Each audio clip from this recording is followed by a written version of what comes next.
How useful, overhyped, or even detrimental are digital technologies in a crisis? What can be learned from experiences of crisis-driven technology use, both on an individual and organizational scale? Zoom came in to save the day when work went remote during the COVID-19 pandemic. Online shopping and food delivery became even more normalized, and even doctor's appointments went online. For many, these digital technologies and even more specialized innovations provided a kind of utopian hope for large-scale societal change. In reality, the acceleration of digital innovation across sectors and the world has disrupted business as usual and exposed systemic challenges and inequalities. This is what Cambridge scholar Michael Barrett points out in his latest research examining the possibilities and limits of digital innovation. Welcome to the Delve Podcast. This podcast draws real-world insights from new management research at McGill's Desautels Faculty of Management and beyond. If you'd like to listen to past episodes of this podcast, read feature articles, and watch symposium videos, go to delve.mcgill.ca. For this episode of the Delve Podcast, I'm your host, Robin Fadden. In December of 2022, noted management scholar Michael Barrett gave the Laurent Picard Distinguished Lecture at Desautels on the subject of rethinking digital innovation and crisis. He outlined his recent research that examines digital innovation in organizations and asks what happens with that innovation in a time of crisis, including at the beginning of the COVID-19 pandemic. Michael Barrett is currently Professor of Information Systems and Innovation Studies at Cambridge Judge Business School, where he is also the founder and academic director of Cambridge Digital Innovation. After his lecture at Desautels, Professor Barrett sat down to discuss his findings with me on the Delve Podcast. Welcome to the Delve Podcast, Professor Barrett. As a scholar, you're immersed in digital innovation research, organizational strategy, and institutional change related to that. You've looked at the uses of AI, 3DP, telemedicine in hospitals, mobile payment systems, clean energy, and other technologies for climate resilience. Some organizations introduce new technologies before they're perhaps equipped to do so, such as in a time of crisis. However, in an ideal situation, can organizations be fully prepared to introduce new technologies, or should they always plan for some degree of the unexpected? Well, one is never fully prepared for any eventuality such as a crisis, but you're absolutely right to say that there is what we might term a level of digital maturity of the organization, which may depend on both the resources that they have, but not just the resources, maybe the mindset change that they have as to the possibilities, the potentialities of the new technology, and the actual practical pilots and ways of understanding and testing the limits and possibilities of the digital innovation. So depending on the amount of work or that digital maturity, the resources, the capabilities, the readiness for change, and the infrastructure to deliver the technology, an organization will be less or more prepared regardless of the eventuality. So then we have the crisis situation. So the same would apply if an organization is more prepared. They might be able to handle a crisis more easily through the use of digital assets. We see this in healthcare, for instance, and you've seen this in your research in healthcare management. Absolutely. I mean, a wonderful example from our research is the work we're doing in Israel, where the clinicians, even attached to the very large hospitals, again, well-resourced, do have both a readiness for change, but also, if you like, a proclivity to handling crisis. As we know, the nation of Israel is always in a state of readiness for critical issues and incidents. And that actually translates into other crises, such as healthcare, where they were the first in the world, really, to develop new capabilities, both on telemedicine, to combat what they would call the battle of the COVID-19, and also to reconfigure many parking lots, which they always have ready for in a state of war, into COVID units. Something which other countries have done, but they were the first to do, and very rapidly. And we attribute that in part to the psyche of the nation and the ability, therefore, to reconfigure very readily in times of crisis. That's an interesting and somewhat contentious example. They've been used to crisis for such a long time that it's almost a way of life, but they've also had the resources to harness crisis in many ways, despite its obvious detriments. This is a good time to define what a crisis is in relation to your most recent research, where you write that a crisis can be an opportunity for the organization, but not in all organizations or not in all crises. Maybe just to differentiate, there are different types of crises. There are different conditions of crisis. There are crises that seem to be slow moving. The change comes, but like climate change, in a way that's perhaps never quick enough, and it's long lasting. And then we have these very immediate crises that, whether it is to do with a meltdown of the financial markets or otherwise, or a war, requires a very different recognition of the externalities that are affecting the crisis and the change, as opposed to something which is more endogenous. So then different images of crisis, how we've looked at in our research, is to categorize them helpfully into a crisis as opportunity versus a crisis as disruption, or a crisis as exposure. I think they're all images and vantage points, but they're helpful to make sense of the crisis, and to understand the different ways in which digital technologies might respond to those crises. It was Winston Churchill who said, "Never waste a good crisis." And indeed, that would be the crisis as opportunity. And how digital technologies we have seen in experimentation and the rapid innovation that becomes opportunities. The opportunities that we see through COVID are the huge investments in the UK. It was over £140 million in a short period of time into digital health, a sector that had relatively little investment as a category up to that point in time. So that's a very good example of crisis as opportunity. Crisis as disruption, that whole sense of that any crisis will, as it suggests, disrupt work practices in ways that are very challenge the routines and have a need for new ways of operating. And that can happen at the organization or also at the societal level. And so the way in which we've seen the digital response, we've all lived through it, has been phenomenal. We have seen how at scale digital platforms allow us to really engage and do activities, whether it's telemedicine, whether it's learning opportunities through Zoom, whether it's sales meetings through Zoom. So many things that we just knew was possible but didn't scale anywhere near that. But it was necessary in a time of disruption and a need for continuity of services or of care if it was in a hospital setting. Of course, and we do point out that we must always look at the tension and the critical issues that they also might produce, if you like, new risks in that these platforms are becoming increasingly indispensable. The overdependence of them can be or raise concerns for those that believe that indeed, what are the new possible surveillance? What are the new data that's being collected for algorithms that may or may not be used in ways that are supportive of the way of life and way of working that we're used to? And then lastly, I do find the crisis exposure really important because it just sheds that spotlight with a crisis on those that are vulnerable in ways that we just may have sort of seen or had a sort of blind eye towards or not an adequate attention to. And I think that's really important to realize that it exposes the invisible work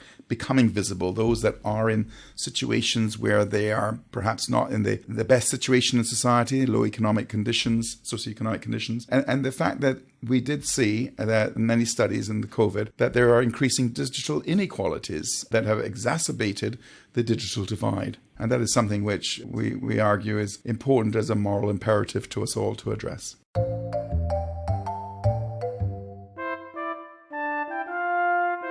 There's been a persistent utopian vision that digital innovation can solve the world's problems, but obviously so many of those problems, like poverty, homelessness, lack of access to healthcare, haven't gone away despite the world's technological leaps in the past 20 years. These socioeconomic inequalities came into sharp relief during the COVID crisis. With that in mind, could you share how the organizations that you researched, especially hospitals, used technological innovation to help them manage in crisis? You have the example of the ophthalmology unit of a major London hospital, which introduced telemedicine during the COVID-19 pandemic to serve its patients, which included many older, vulnerable patients. The hospital went from the tried and true slit lamp method of diagnosing eye problems in person to determining risk of eye problems through telemedicine, through video chat, essentially. But even before the pandemic, you were drawn to look at this hospital and how it functions. Why was that? We were drawn to it because we always look for where there is opportunities for learning at extremes often. So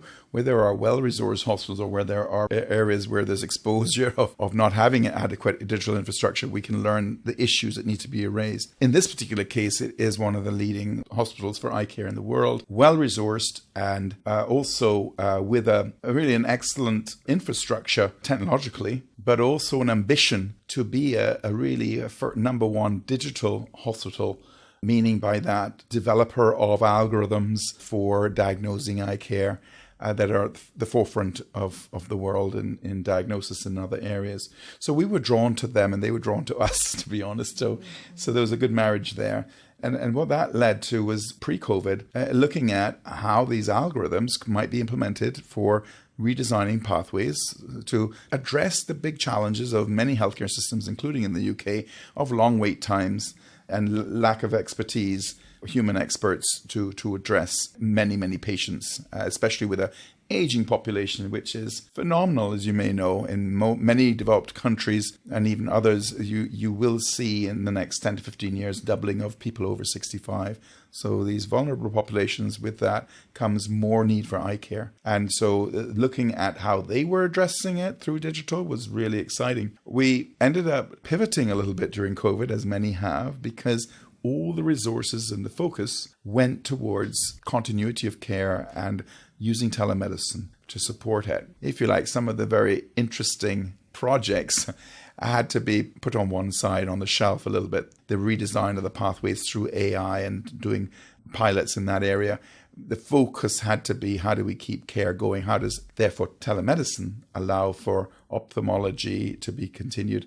And that was our focus during COVID, which was really an eye-opener on seeing how, having talked to the senior doctors and technology specialists in the organization not even 2 months before, they had clearly said, and this is true across much of the world perhaps, that it would be 5 to 10 years before those pilots that we had seen in December of 2019, which looked quite revolutionary at the time around telemedicine, could be possible within their hospital, which is one of the leading hospitals in the world.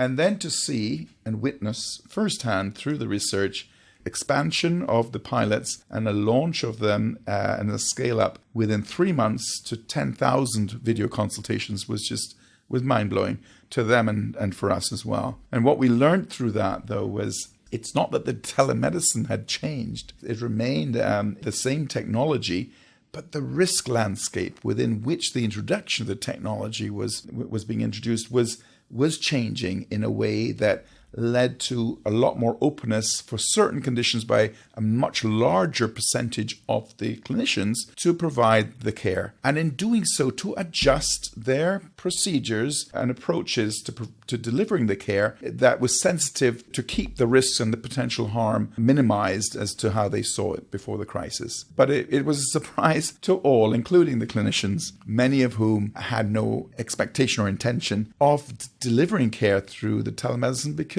why would you? If you feel that your profession largely involves a physical examination around a slit lamp with the person beside you, and that is the best way of making a judgment and a diagnosis, then that was the focus only. Why would you change? A healthcare center or hospital is a place where risk is really tangible, more tangible to the general population especially than in other areas, since it's something we all relate to, our health, our quality of life, and the risks to it, such as harm and death. How did your research define risk in relation to new digital technologies and understanding and weighing risk? And why is it important, especially to decision makers at an organization such as a hospital, to understand that risk is socially constructed? You did both quantitative research and qualitative research to show that risk is more of an ecology, a series of relationships, rather than a more easily quantifiable measure. It's a good question, and it's a challenge in a healthcare setting. Healthcare understands better than many, as you say, both do no harm to patients is the oath that a doctor takes. So frontline physicians and health clinicians more generally, health professionals, have an understanding of risk from that point of view, and are therefore, especially with regulation and the consequences, which can be life-threatening, does limit or at least makes that decision of balance, I would say, of harm and benefit a delicate one. There might be more of a resistance or a willingness to do no harm, even if there's great benefit potentially. So that's what we might explain simply as somebody being more conservative. Now, if we say we're conservative, well, but why? It's important to unpack these words in the different context. In a tightly regulated context like healthcare, it is important to protect the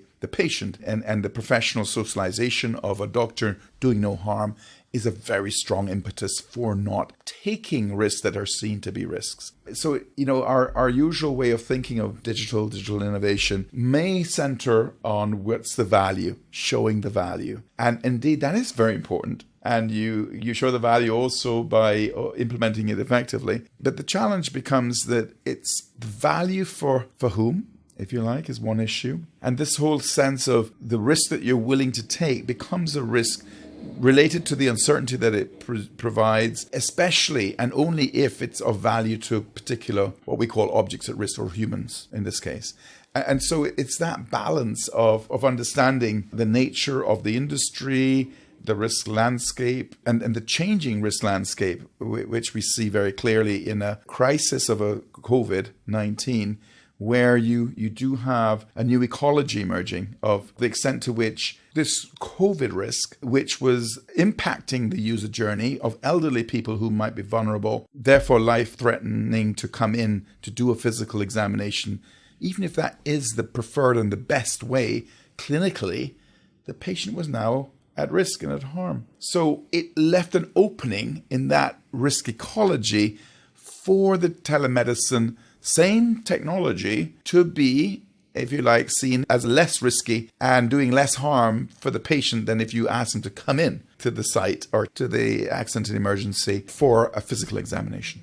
And then, since we're talking about an organization and all the moving parts and people within it, an additional factor to the patients and their experience is the particular clinicians, nurses, and other kinds of healthcare practitioners themselves and their experience of this technology. Absolutely. And that's really important. Some might refer to it as the subject position, the way in which particular, in this case, young pregnant ophthalmologists who were at risk were required by the Royal College to not be on the front line. This was challenging for them, as was for many people in healthcare settings who wanted to contribute, who wanted to stay at the front line. How could they do that? They could do that by championing and developing on the telemedicine virtual platforms, which they were critical as key actors to scale the platform. Again, showing that risk is related to a series of relationships in the organization as well as its wider social touchpoints. Social construction, but in a series of relations which are ongoing, dynamic, and are shaping a riskscape or a landscape within which new actions with technology might be made more affordable.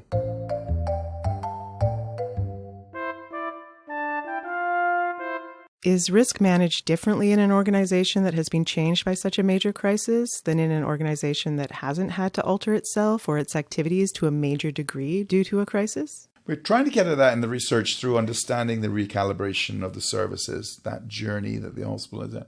Because they have gone through COVID, they have made adjustments, in this case, to telemedicine-based services. They have changed around that. What we call, they've done risk work activities to enable, whether it's through increased safety netting or relying more on history practices or being careful as to designating it as a triage service. These are all ways in which they've been able to work with and scale telemedicine.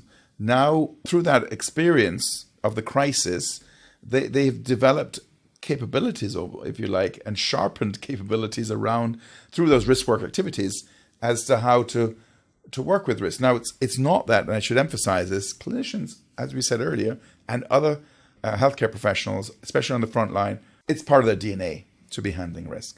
But what the crisis does, it seems to open up new avenues and develop new capabilities almost of managing risk, which after the crisis, and we're following that up now as to what's retained, what is seen as perhaps too risky, or what could be expanded upon with this new additional risk capability to move forward, to offer perhaps care in other conditions, or to combine technologies, or let's say telemedicine and AI together, because one is at a different level of readiness risk-wise to deal with a more complex array and ensemble of technologies in providing care, with the hope of providing more care, better care for more people because of the looming desperate crisis we have in healthcare. And that crisis has endured and expanded, but also become more of a focus for governments, policymakers, and citizens as well. A crisis like COVID-19 has a temporary time span, and so perhaps that is easier to see solutions to. But a longer-term crisis is entrenched, and its solutions more murky. Yet in your research and theories of risk and technologies, there's the sense of learning more about solutions to long-term crisis. And what you've just talked about could be applied to different areas outside of healthcare, couldn't they? I really do believe they can. But like all research which is more qualitatively oriented, we have to be specific as to the, if you like, the boundary conditions and the kinds of things that may be generalizable. What we often refer to as analytical generalizability as opposed to statistical generalizability, which you would try to do in a quantitative study. But I do believe the principles, the ideas, the insights that we're learning around the changing riskscape and risk ecology, how we consider and designate, though it is a social construction, of what risk objects are and how they get translated, are very helpful regardless of the industry. We do have to account for, this is where the boundary conditions come in, for whether, okay, if it's a regulated industry, maybe similar to healthcare, but very different, it could be the pharma industry, could be the air traffic control, you name it. They may share more commonalities of how we think about the journey and the concepts and how they might be valuable. But still, outside of regulated industries, I think it tells us more about, more generally, how we organize for risk, especially with digital innovation. The principles, but the context is king or queen in the sense of how we think through with the principles and the ideas, what are the insights and the learnings that we can get across multiple sectors. But I would definitely encourage not being restricted to a single sector, but to sensitively appropriate the ideas and the concepts in ways that are so sensitive to the context, but are willing to be bold and experiment and see the opportunities for insights from this work more widely. And really, that is also one of the hallmarks of digital innovation as we know it, that willing to be bold and willing to iterate. As Professor Barrett points out, his research on digital innovation, crisis, and risk has wider implications beyond the particular sites, such as hospitals, that he and his colleagues ventured into and studied in depth. Both adoption of new technologies and understanding risk, while on the surface seem clinical and quantitative, take place within organizations that are inherently social, where the real lives of people are in constant flux and absolutely matter to the bigger picture of whether crisis can be turned into opportunity.